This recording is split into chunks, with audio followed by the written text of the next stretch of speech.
This video is a walkthrough of the Greater Seattle Choral Consortium's GIGS system. The GIGS system is designed to allow our member organizations to create and update their own information, which in turn feeds into our system that provides event listings and information about all our member choirs. This is a self-serve system, so rather than asking us to make these changes for you, we provide you the tools to do it. So the first thing you want to do is access the members only area of our site. Now, coming from the home page, which you can see here, you can scroll down to the very bottom, and at the very bottom you'll see a link that says GSCC members only access. That's what you want. So you'll click on that, and you'll be presented with this page, which will give you the instructions for how to request an access link. If you're not sure whether you're registered with your organization to be an editor for your organization, you can scroll down to the bottom here and you can see there's a contact lookup.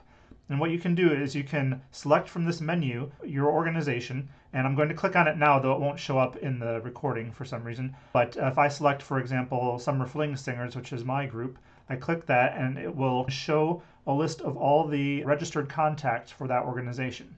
It doesn't provide the full email address because we don't really want to be exposing your emails to everybody. Here you can see that I am registered. I have myself and my wife and our treasurer are all members. I've created a temporary Gmail address for me to use during this video so I can show you what it looks like from the perspective of somebody who's not an administrator on the site. So if you don't see your name here, then what you'll need to do is reach out to one of the people who are listed here and ask them to give you permissions on the site. And if you are one of the people who are listed here, I will show you how to add new people to this list so that you can control who has access to modify your organization's records on the site. So I'm going to go ahead and enter in my Gmail address here so that we can see what happens. So I'll click this and I'll say send access link. And what it will do is it will say that it sent a link to the address that you sent, assuming that that's a viable contact. You should note that the emails are all sent from this special email address, gscc.gigs@gmail.com. So make sure that that address is not blocked by your spam filter. And eventually what will happen is you will get an email that looks something like this. So this is what the email looks like. And it contains a special link here that you click in order to get access to your account on there. So I will click this, and it says there's a successful login. And it'll give you a couple seconds to read that message, and then it will direct you to the members only area. So here's your members only area. I have another video, which I will try to link to, which describes what these other sections are. But what you want is below that, you're going to see your organization's name, and it's going to say what you're connected as. And then it's going to give you options. So it's going to give you two options. One is to edit your profile, and one is to create a new event. So we'll start off by editing the profile, and that will take you to our GIGS system. GIGS is short for GSCC Information Gathering Site, and it'll say who you're signed in as and the organization that you're editing. And then you have these buttons which lets you edit the information. So let's start by editing our contacts. So if you click on that, you will be given a list of contacts that you currently have registered, and it will give you the opportunity to remove or add new contacts. So for example, if I wanted to delete this contact, I can click the delete this contact button. And then I can either confirm it or I can undo it. So if I want to undo it, I say, oh, I didn't really want to remove that contact. You can take it back. One of your contacts is the primary contact. That contact is the one who receives key emails related to your organization. So make sure that that's the person who's most responsive, not necessarily the most high up person in the organization. In fact, they may be the worst person, depending on your organization, to be the primary contact. You really want somebody who is going to actually read the emails that come in to that address, and isn't just going to say, oh, that's GSCC email, I'm going to ignore it. And then once you're done modifying your contacts here, you can see there's my Gmail account. You click Submit Changes, and all the buttons will gray out while it's sending the information to the site, and then you'll be taken back here. And at that point, your changes are locked in. The second thing you might want to do is edit your organization information. Now you'll see we have a designation here between the organization and the ensemble information. And that's a kind of a key difference. So your organization is a single entity that's registered with GSCC. Most organizations have one ensemble associated with them. However, there are a few organizations that have multiple ensembles associated with them. And if that's the case, then you will, instead of seeing this edit ensemble information button, you will see a list of all your ensembles with buttons next to each one to allow you to edit that specific ensemble. It might seem tempting to create ensembles, like if you're a children's choir who has many different ensembles, It might be tempting to create that, but sometimes it can be more of a headache if you're not really providing that fine-grained distinction. For example, if all your ensembles always have concerts together and you never have different concerts on different dates, it doesn't really make sense for you to do different ensembles. Just have one ensemble that describes kind of generally what that is all about. So next we're going to look at editing the organization information. And here you can edit the core information about your organization. You can set the name of your organization. Hopefully that doesn't change too often.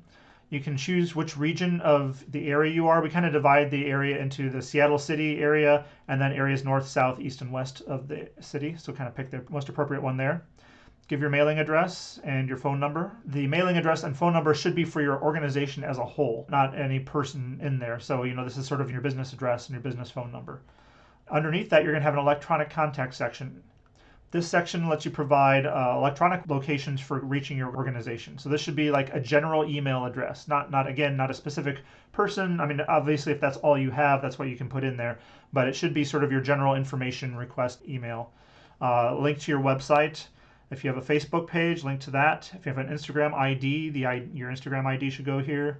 If you have a Twitter or I guess X ID, you put it there. And if you have a link to a YouTube page, go ahead and put it there. And each of these you can click, there's a little test link next to it, so you can click that to see if it actually takes you to the right page. So if I click on that, hopefully it'll bring up my Summer Fling Singers YouTube channel. There you go, bingo. So that's just sort of for your benefit to verify that you entered a link correctly. Below that, you have a description of your organization. And when you click in the area to edit it, it's going to show below you the formatted version of this.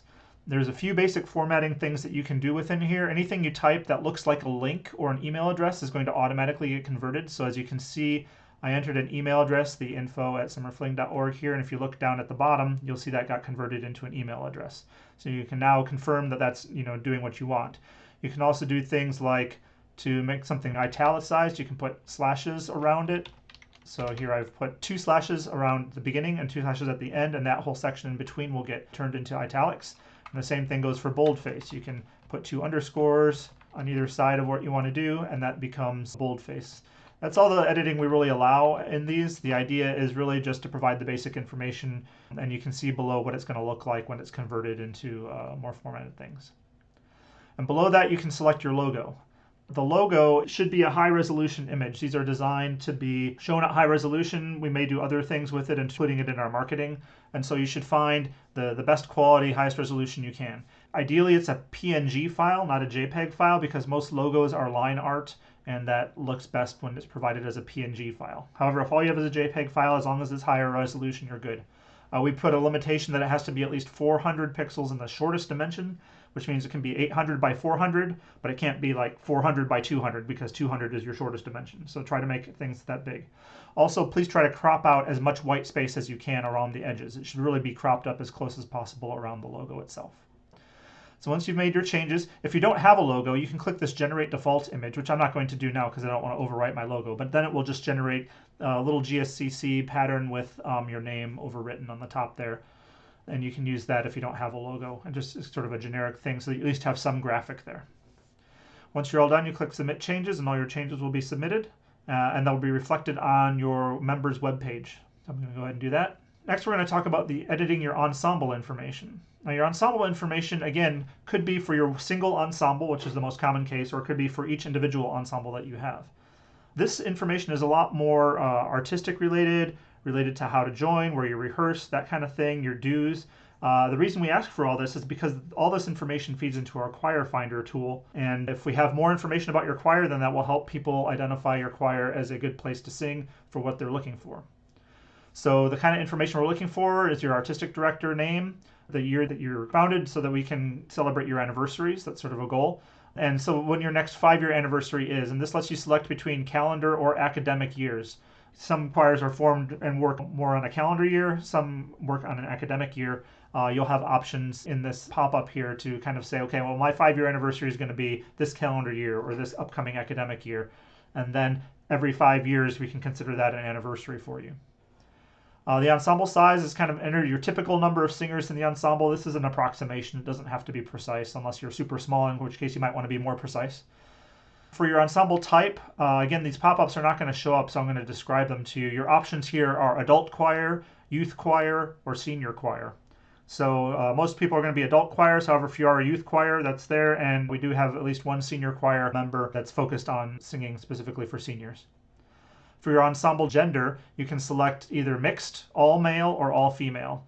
This is obviously how you identify. That helps the person who is looking in the choir finder can say, well, I identify as male, so therefore I wouldn't really qualify for an all-female choir, and it'll help to filter those out. Ensemble level should be a selection between a professional choir, an auditioned community choir, or a non-auditioned community choir.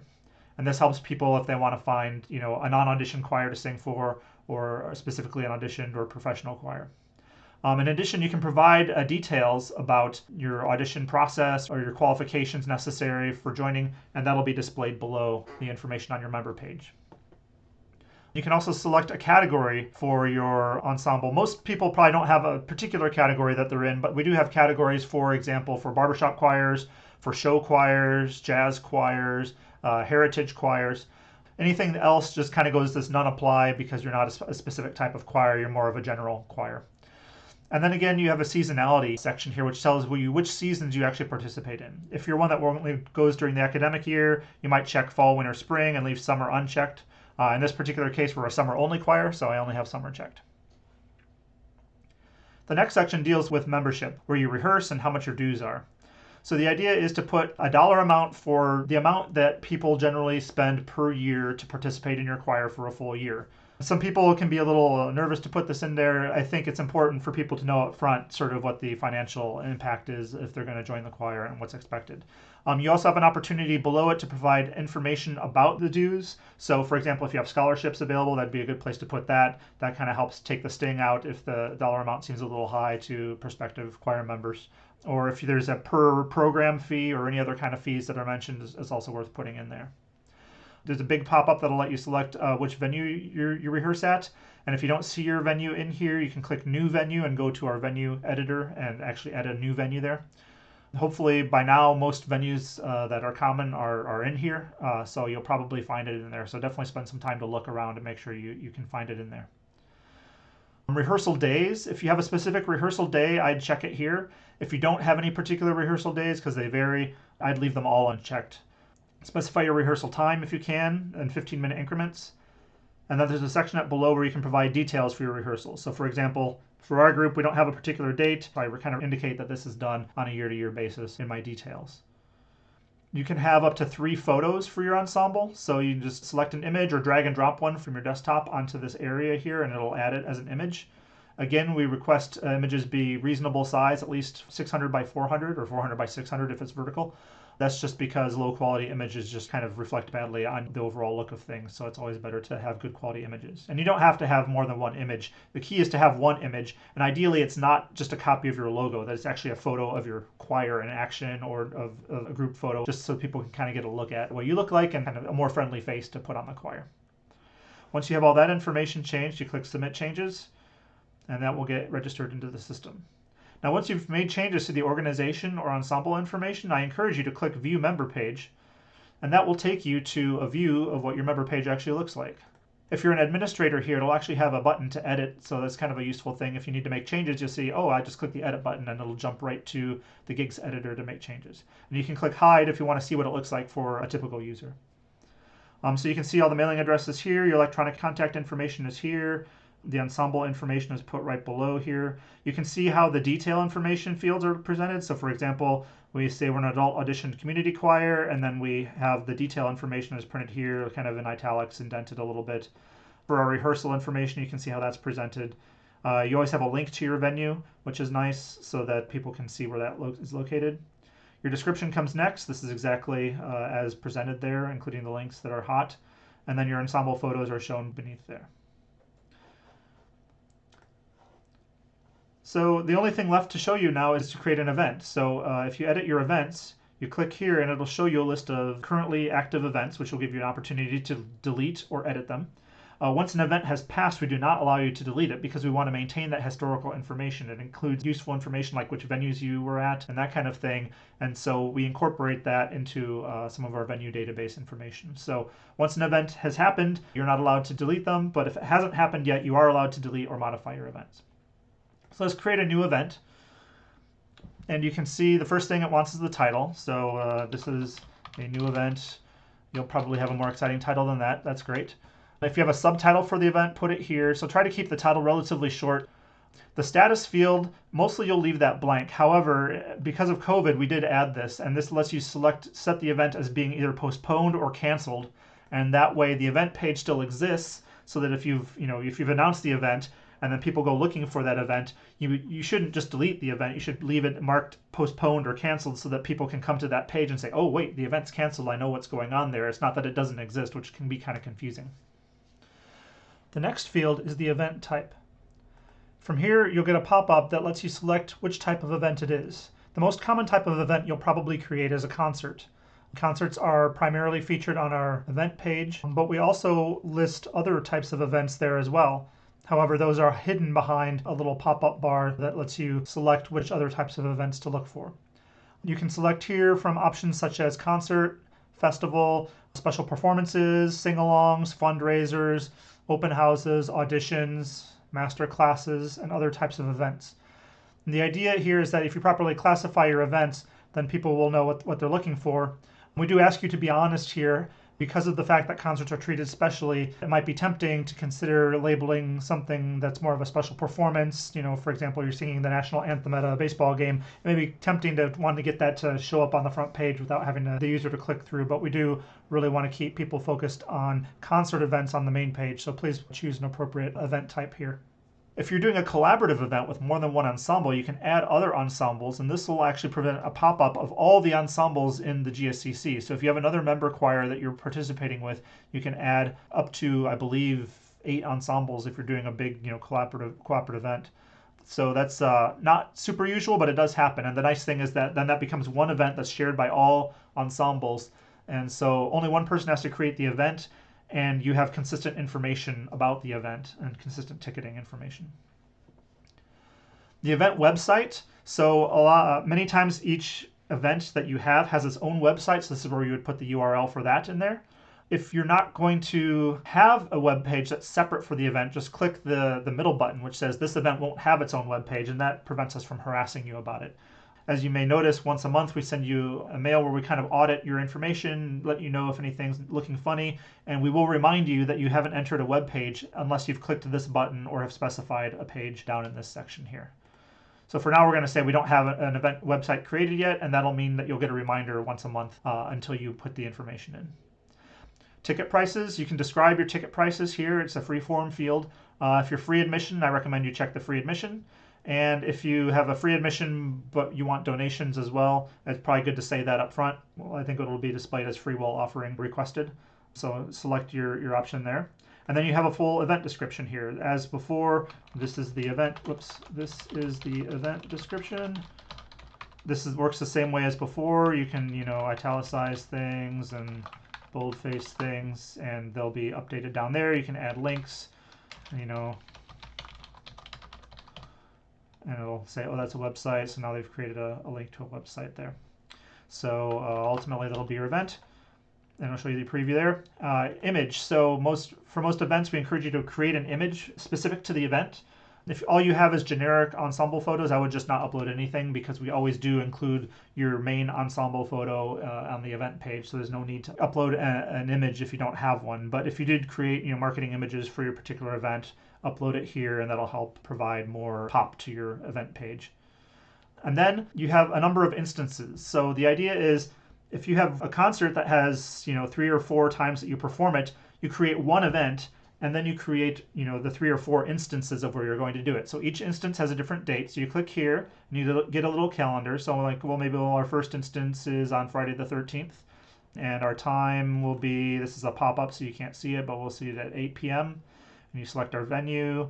What it will do is it will actually show you a list of recently used venues for your organization. So you can select those quickly, but if you want to pick a different one, you can view the whole list.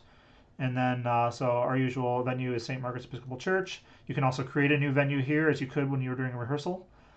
And then you get a special ticket URL. So if you're selling tickets, and you have, an Eventbrite URL or some other thing, you can specify that here, and that'll create a little ticket icon next to your event that'll let people click right to there and jump right to the ticket. If you're not selling them online, just click this button in the middle that says you're not selling any online. And if you just don't have the web page ready yet, click this button and we'll remind you once a month to do that. So once you've created this information, you want to create more instances. For example, you want to, maybe you've got a Saturday concert as well. So there's no new instance button, but what you can do is you can duplicate one. So the idea is you fill in your first instance with as much information as you want, then you duplicate it. Now you have a second instance. It's already bumped the day forward one day because it knows it's not going to be at the same time and same day. So it automatically sets a new date for that one. Assumes the same time and the same venue, but you can always change these. So if you're doing a different time or a different venue, you do that. And you can just keep duplicating them and create however many you want. Each day, time you duplicate it, the date moves forward one. So now we've got 4 instances of this event. If you change your mind, you can always delete these. It's not difficult to modify that. And then once you've got all that done, you submit the changes. Now this isn't a real event. I don't want it to show up on our calendar, so I'm not going to click submit changes for the purposes of this demo. But the idea is that once you've done that, you've clicked that, and then, yes, we will say that we're okay to remove that. You'll come back to this list of events, and you'll see your event listed here, along with an option to delete it or to edit it. And when you're done here, you can click back, and this takes you back to the list of things there. Then if you want to go back to the members only area, you click there, and you'll get back here. You'll notice for your organization, you also have a quick shortcut to create a new event. So if you just click that link right away, it'll take you directly to the event creation section for your ensemble that you've clicked there. And that's just about it. So if you have any questions or don't know quite what you're doing here, or this doesn't quite make sense to you, go ahead and send an email to tech@seattlesings.org, and we'll try our best to answer the question. One more thing before I leave, right back at the members only area. If you're not using a public computer, for example, if you're using your own personal computer, you don't need to sign out. You can just leave yourself logged in, and that means you don't have to have a link sent to you every time that you want to access the site. That just makes it easier for you to get in and out. It also means that when you visit your member page, you'll have the little edit button at the top, which you can just click to go directly to editing your member page, which is pretty nice. So I encourage you not to sign out unless you're actually on a public computer or a shared computer. If you're using on a shared computer, then yes, you should sign out, and then it will take you back to the request access link so that you can request an access link for the next time you're in there. So thank you for listening, and hopefully this was useful to understand how all our gig system works and what to do to add new events and to modify your organization information.